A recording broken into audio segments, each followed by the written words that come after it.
வணக்கம் traders, welcome to pre market report. So இன்னைக்கு நம்ம இந்த வீடியோவில் நிஃப்டி, பேங்க் நிஃப்டி மற்றும் சென்செக்ஸ் வந்து மார்ச் 9ஆம் தேதி திங்கட்கிழமை என்ன நடக்கிறதுக்கான வாய்ப்பு இருக்குது அப்படிங்கிறத பார்க்க போகிறோம்.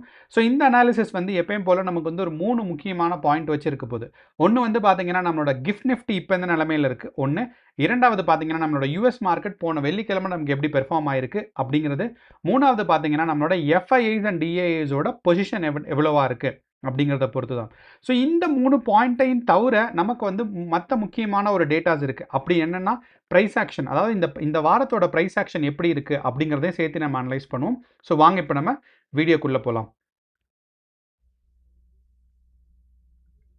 அண்ட் ஏன் வந்து இன்னைக்கு மட்டும் நம்ம வந்து ப்ரைஸ் ஆக்ஷனை பற்றி பேசணும் அப்படின்னு நீங்கள் யோசிச்சிங்கன்னா, இது வந்து ஒரு வாரத்தோட முதல் நாள் அப்படிங்கிறனால நமக்கு ஒரு ஓவராலாக ப்ரைஸ் ஆக்ஷன் எப்படி இருக்குது, போன வாரம் எப்படி நடந்துச்சு, அதுக்கு முந்தின வாரம் எப்படி நடந்துச்சு அப்படிங்கிறத கொஞ்சம் பார்த்தோம்னா நமக்கு வந்து மார்க்கெட்டில் என்ன நடந்துட்டுருக்கு அப்படிங்கிறது நமக்கு புரிய வரும். ஃபார் எக்ஸாம்பிள் நமக்கு இப்போ நான் வந்து என்ன பண்ணுறேன்னா ஒரு 45 மினிட்ஸ் கேண்டில் டைம் ஃப்ரேம் போய்க்கிறேன். அண்ட் இந்த வரைஞ்சிருக்கிறது எல்லாத்தையும் நான் டெலிட் பண்ணிடுறேன். டெலிட்டில் ஹைட் பண்ணிடுறேன். பண்ணிவிட்டு நமக்கு வந்து போன வாரம் அப்படிங்கிறது மார்ச் 2ஆம் தேதி ஆரம்பிச்சிச்சு, செவ்வாய்க்கிழமை லீவு அப்படிங்கிறனால 4, 5, 6 இந்த 4 நாள் நமக்கு மார்க்கெட் இருந்துச்சு.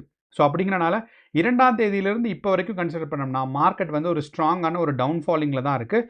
ஸோ ஓப்பனிங் ப்ரைஸ் இங்கே, அதனால தான் இந்த கேண்டில் பார்த்தீங்கன்னா இந்த இடத்துல க்ளோஸ் ஆயிருக்கு. அப்படிங்கிறனால ஓப்பனிங் ப்ரைஸ் நான் இங்கே வச்சுக்கிறேன். இங்கேருந்து நமக்கு பார்த்தோம்னா ஒரு 300 பாயிண்ட் மார்க்கெட் வந்து நெகட்டிவாக போயிருக்கு. அதே இது போன வெள்ளிக்கிழமைக்கும் இந்த வெள்ளிக்கிழமைக்கும் நமக்கு பார்த்தோம்னா ஒரு 500 பாயிண்ட் 720 பாயிண்ட் நமக்கு டிஃப்ரென்சஸ் இருக்குது. அப்போது ஏன் இந்த முக்கியமான டிஃப்ரென்சஸ் வந்ததுக்கான முக்கியமான காரணம் என்ன அப்படின்னு நீங்கள் கேட்டிங்கன்னா, ஸ்ட்ராங்கான ஒரு கேப் டவுன் நமக்கு ஃபார்ம் ஆகிட்டே இருந்திருக்கிறது தான் நமக்கு ஒரு முக்கியமான காரணம். அப்போது இந்த மாதிரி நமக்கு multiple times gap down form ஆகிட்டே இருந்துச்சு. இது நமக்கு போன வாரம். இதுக்கு முன்னாடி நம்ம பிப்ரவரி கடைசி வாரத்தில் இருந்து நமக்கு பார்த்தோம் அப்படின்னா, பிப்ரவரி 1ஆவது வாரத்துலேருந்து இப்போ வந்து பார்க்கும்போது, அதாவது இது வந்து நமக்கு போன வாரம் மட்டும் இவ்வளோ தூரம் டவுன்ஃபால் ஆயிருக்கு. இதே இது போன மாதம், அதாவது பிப்ரவரி முதல் வாரத்திலிருந்து இப்போ நமக்கு மார்ச் முதல் வாரம் வரைக்கும் பார்த்தீங்கன்னா நமக்கு ஸ்ட்ராங்கான ஒரு டவுன்ஃபாலிங் கேரக்டர். அண்ட் எவ்வளோ பாயிண்ட்ஸ் நீங்கள் பார்த்தீங்கன்னா உங்களுக்கே ரொம்ப ஆச்சரியமாயிரும். ஏறக்குறைய 2000 பாயிண்ட், அதாவது ஒரு 7%. அதாவது கடந்த ஒரு 3, 4, 5 வருஷத்தை நமக்கு பார்த்தம்போது ஒரே மாதத்தில் இவ்வளோ தூரம் விழுந்தது இதுதான் முதல் தடவை. அண்ட் அதுவும் கண்டினியூவஸ் டவுன்ஃபால், நமக்கு அப்படி ஸ்ட்ராங்கான ஒரு டவுன்ஃபால். இப்போ நான் வந்து என்ன பண்ணேன்னா ஒரு டே கேண்டில் வைக்கிறேன். அப்போ டே கேண்டில் வைக்கும்போது உங்களுக்கு வந்து பார்த்தீங்கன்னா இன்னும் கொஞ்சம் கிளியராக புரிய வரும். அப்போ இந்த டே கேண்டிலில் நமக்கு வந்து பிப்ரவரி 1ஆம் தேதி இப்போது ஒவ்வொரு கேண்டில் சைஸும் பார்க்கும்போது ஒவ்வொரு நாள். ஸோ மார்க்கெட் இங்கேருந்து டவுன்ஃபால் ஆச்சு, திருப்பி மேலே ரெக்கவரி ஆச்சு, திருப்பி டவுன்ஃபால், புல் பேக், ரெக்கவரி, அப்படியே டவுன்ஃபால் ஆயிடுச்சு. அப்போது இந்த டவுன்ஃபாலிங் கேரக்டர் பார்த்தீங்கன்னா அப்படியே கண்டினியூ ஆகிட்டே தான் இருக்க போகுது. அப்போது இதுக்கு சப்போர்ட் பண்ணுற மாதிரி பார்த்தீங்கன்னா நமக்கு குளோபல் சுச்சுவேஷன்ஸும் ரொம்ப மோசமாக இருக்குது. ஈரானும் உள்ள போர், யூஎஸ் வந்து பயங்கரமாக இன்டர்ஃபியர் ஆகியிருக்காங்க. அதே மாதிரி இப்போ ரஷ்யா வந்து இந்தியாவுக்கு ஆயில் சப்ளை பண்ணுறேன்னு ஒத்துக்கிட்டு இருக்காங்க. ஆனால் இந்த ரஷ்யா இந்தியன் ஆயில் சப்ளை பண்ணுறேன்னு ஒத்துக்கிட்டதில் ஒரு நெகட்டிவான விஷயம் என்ன அப்படின்னா, நமக்கு வந்து அதிகமான ப்ரைஸில் தான் கிடைக்க போகுது. பட் இந்தியாவுக்கு வேறு வழி இல்லை. அப்படிங்கிறனால இந்தியா வந்து ஓகே நாங்கள் ரஷ்யன் ஆயிலை வாங்கிக்கிறோம் அப்படிங்கிறத அவங்க வந்து தெரிவிச்சிருக்காங்க. ஸோ அப்போது நமக்கு வந்து மார்க்கெட்டில் ஒரு ஸ்ட்ராங்கான ஒரு டவுன்ஃபாலிங் கேரக்டர்ஸ் நம்ம பார்த்துட்டே இருக்கோம்.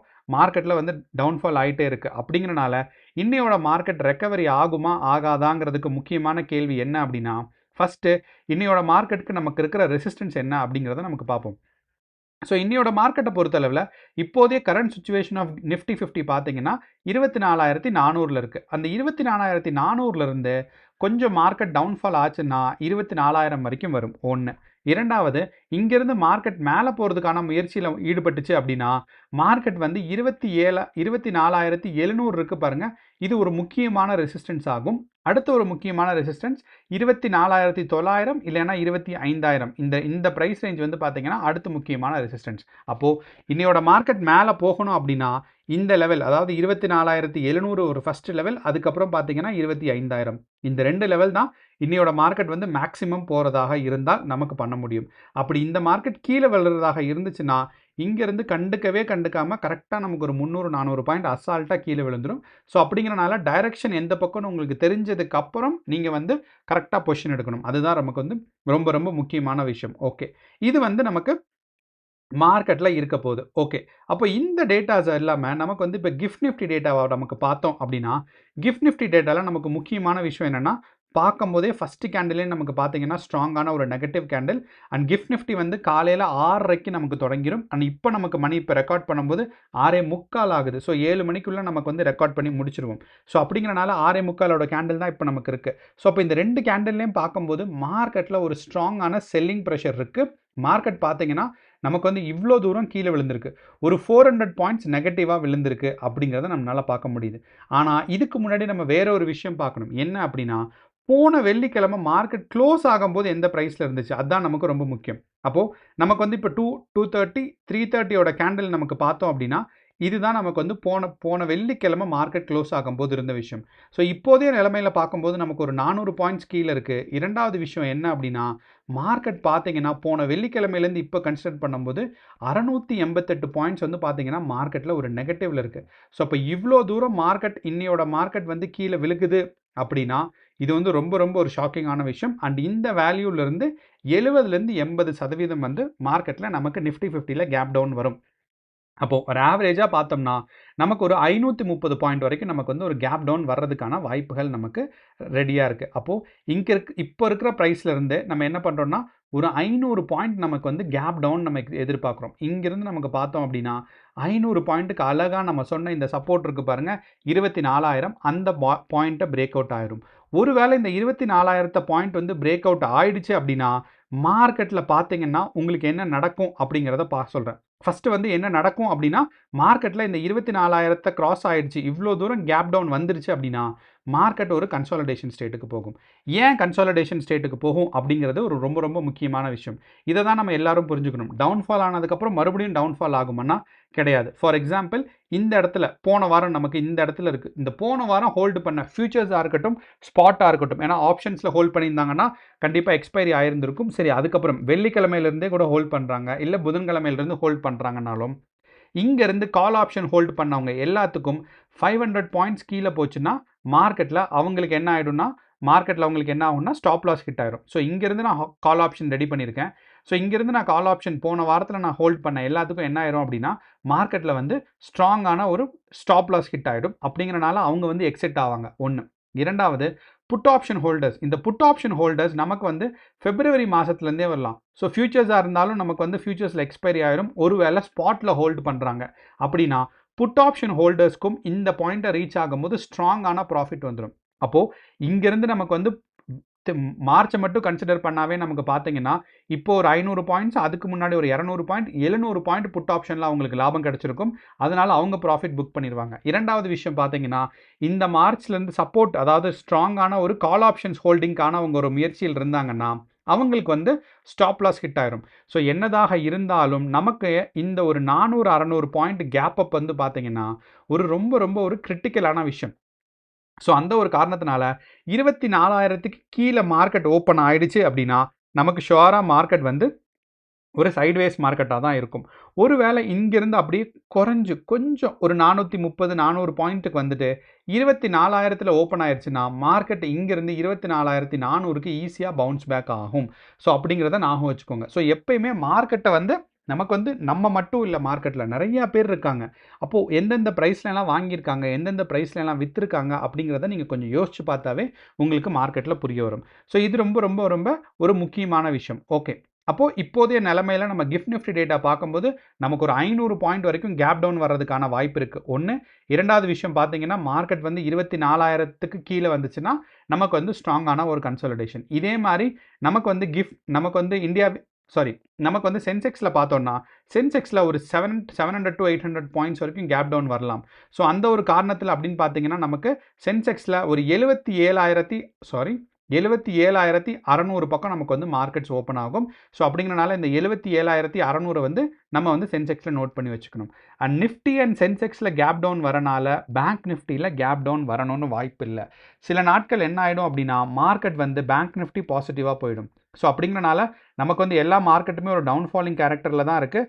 ஸோ பேங்க் நிஃப்டியுமே பார்த்தீங்கன்னா ஒரு 57,700லேருந்து மார்க்கெட் கீழே விழுந்துருச்சு அப்படின்னா நமக்கு வந்து ஒரு 55,000 வரைக்கும் மார்க்கெட்ஸ் வந்து புஷ் டவுன் ஆகும். ஸோ அப்படிங்கிறனால இந்த 55,000 வந்து பேங்க் நிஃப்டியை பொறுத்தளவு நமக்கு வந்து ரொம்ப ரொம்ப ஒரு ஸ்ட்ராங்கான ரெசிஸ்டன்ஸ். 55,000 வந்து 55,000 வந்து பேங்க் நிஃப்டியை பொறுத்தளவு நமக்கு ஸ்ட்ராங்கான ஒரு சப்போர்ட். ஸோ அப்படிங்கிறனால இங்கிருந்து இது வரைக்கும் டவுன்ஃபால் ஆகிறதுக்காக இருக்குது. ஸோ இது வந்து நம்ம வெறும் ப்ரைஸ் ஆக்ஷன் அண்டர்ஸ்டாண்ட் பண்ணி, இரண்டாவது விஷயம் பார்த்தீங்க அப்படின்னா நம்ம வந்து கிஃப்ட் நிஃப்டியை அண்டர்ஸ்டாண்ட் பண்ணியிருக்கோம். ஏன்னா கிஃப்ட் நிஃப்டியில் ஸ்ட்ராங்கான ஒரு டவுன்ஃபாலிங் கேரக்டர் இருக்குது. இப்போ மூணாவதாக நமக்கு பார்க்க போகிறது நம்மளோட யூஎஸ் மார்க்கெட். அப்போ இந்த யூஎஸ் மார்க்கெட் போன வெள்ளிக்கிழமை நீங்கள் பார்த்தீங்க அப்படின்னா மார்க்கெட் ஒரு ஸ்ட்ராங்கான கன்சாலிடேஷன். அப்போது நமக்கு இன்னைக்கு எதிர்பார்த்தது நமக்கு என்னதான் ஸ்ட்ராங்கான ஒரு கன்சாலிடேஷன்.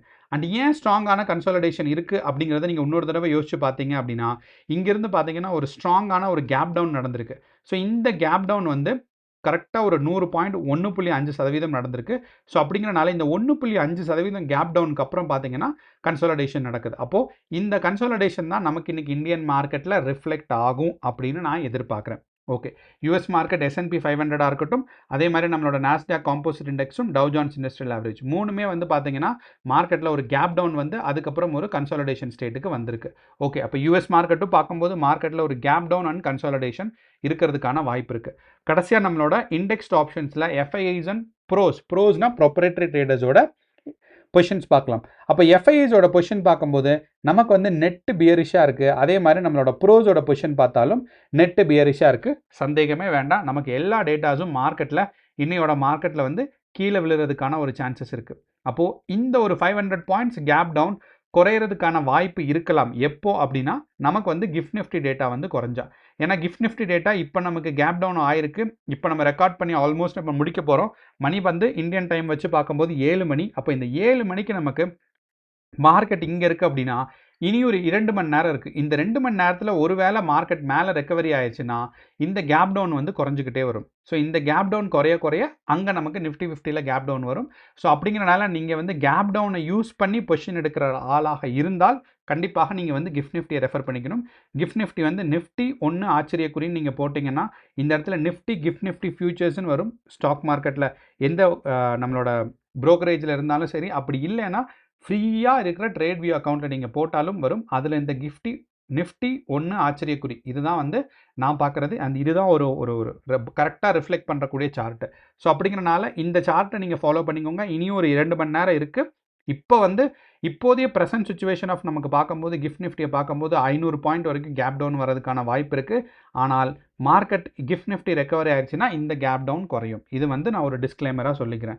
ஸோ இப்போ இன்னையோட மார்க்கெட்டில் பார்க்கும்போது நிஃப்டி, பேங்க் நிஃப்டி மற்றும் சென்செக்ஸ் மூணுமே ஒரு டவுன்ஃபாலிங் கேரக்டருக்கு நம்ம வந்து எதிர்பார்க்குறோம். அண்ட் ஸ்ட்ராங்கான ஒரு கேப் டவுன் வரும்னு எதிர்பார்க்குறோம். இதுதான் நம்மளோட ஓவரால் அனாலிசிஸ். அண்ட் இந்த அனாலிசிஸ் எப்படி நம்ம எந்தெந்த டேட்டா வச்சு பார்த்தோம் அப்படிங்கிறத எக்ஸ்பிளைன் பண்ணிட்டோம். ஸோ கேர்ஃபுல்லாக ட்ரேட் பண்ணுங்கள். All the best. நன்றி, வணக்கம்.